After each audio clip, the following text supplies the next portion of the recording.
नमस्कार दोस्तों, मैं एएसवी चैनल में अजय सिंह आपका स्वागत करता हूं। दोस्तों, दिल्ली के सीएम अरविंद केजरीवाल को 13 सितंबर 2024 को अंततः सुप्रीम कोर्ट ने सशर्त जमानत दे दी। अरविंद केजरीवाल, जो कि तिहाड़ जेल में 177 दिनों से बंद थे, उनको सुप्रीम कोर्ट ने जमानत देके छोड़ दिया। दोस्तों, आज मैं आपसे अरविंद केजरीवाल को जो 177 दिन के बाद तिहाड़ जेल से जमानत मिली है, उसी विषय पे बात करूंगा। दोस्तों, 13 सितंबर 2024 की बात है, जब सुप्रीम कोर्ट ने यह जजमेंट दिया कि इनको जमानत दी जाए। अरविंद केजरीवाल शराब घोटाले के मुख्य आरोपी, जिन्होंने पूरा घोटाला रचा, उनको अंततः सुप्रीम कोर्ट ने सशर्त जमानत दे दी और जमानत 177 दिन के बाद तिहाड़ जेल से मिली है।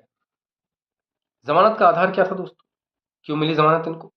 तो जमानत दी गई है सीबीआई की लेट लतीफी के चक्कर में, कि पहले तो आपने बहुत देर की और दूसरा अब आप बहुत जल्दी कर रहे हैं। कारण क्या है? क्या केंद्र सरकार के इशारे पे सब कुछ चल रहा है? आधार 1 और आधार नंबर 2 कि शराब घोटाले के जितने भी लोग थे, चाहे वो मनीष सिसोदिया हो, चाहे संजय सिंह हो, या बीआरएस यानी भारतीय राष्ट्रीय पार्टी जो है, जिसके प्रमुख केसीआर राव हैं, जो कि तेलंगाना के सीएम थे, पूर्व सीएम थे, उनकी बेटी के कविता, इन लोगों को जिन आधार पर जमानत मिली, उसी आधार पर अरविंद केजरीवाल को भी जमानत दे दी गई। दोस्तों, लेकिन सुप्रीम कोर्ट ने जो जमानत दी है, उसको उन्होंने कुछ शर्तें भी रखी हैं, जिन शर्तों का पालन करना अरविंद केजरीवाल के लिए अनिवार्य है। अगर उन्होंने उसका उल्लंघन किया तो अरविंद केजरीवाल को वापस जेल जाना पड़ेगा। शर्त नंबर पहली है कि एलजी, दिल्ली के अंदर जो लेफ्टिनेंट गवर्नर हैं, उनकी बिना परमिशन के अरविंद केजरीवाल ना तो सीएम कार्यालय जाएंगे और ना ही दिल्ली सचिवालय जाएंगे।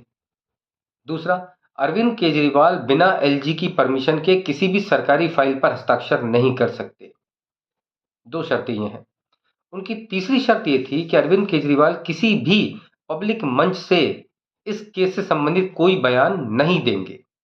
और चौथी शर्त ये रखी थी उन्होंने कि अरविंद केजरीवाल इस केस से जुड़े हुए किसी भी गवाह से ना तो संपर्क करेंगे और ना ही उससे मिलेंगे। इन चारों शर्तों के साथ उनको जमानत दे दी गई। दोस्तों, अरविंद केजरीवाल साहब को जब जमानत मिली, हम लोगों ने देखा क्या माहौल था।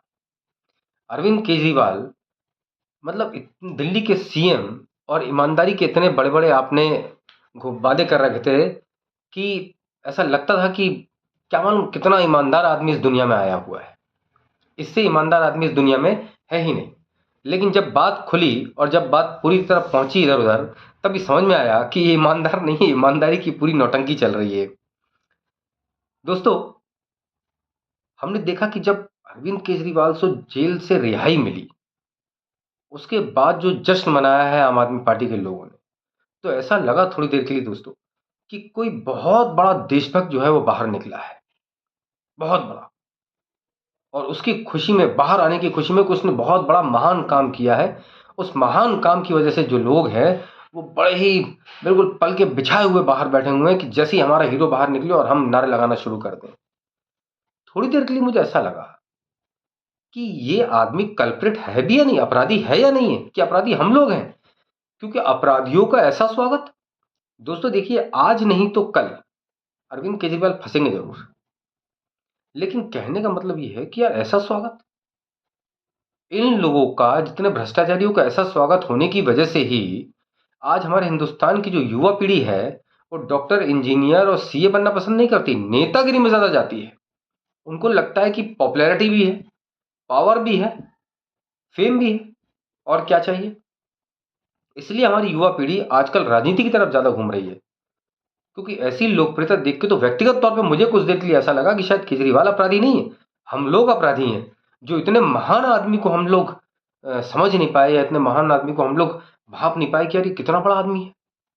हम लोग इस आदमी, इतने ईमानदार आदमी के युग में पैदा हुए, ये हमारे लिए बड़ा सौभाग्य का विषय था। खैर, ये तो चलता रहता है। अरविंद केजरीवाल, लालू प्रसाद यादव हों, मुलायम सिंह यादव हों, सुखराम जी हों, और ऐसे तमाम केसीआर हों, ऐसे कई लोग हैं भारत में, पूरी लिस्ट है भ्रष्ट नेताओं की।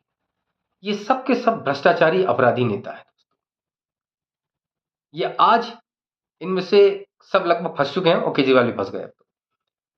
लेकिन दोस्तों, इनको सजा पड़ी, उसके बाद ये जमानत लेके बाहर आ जाते हैं।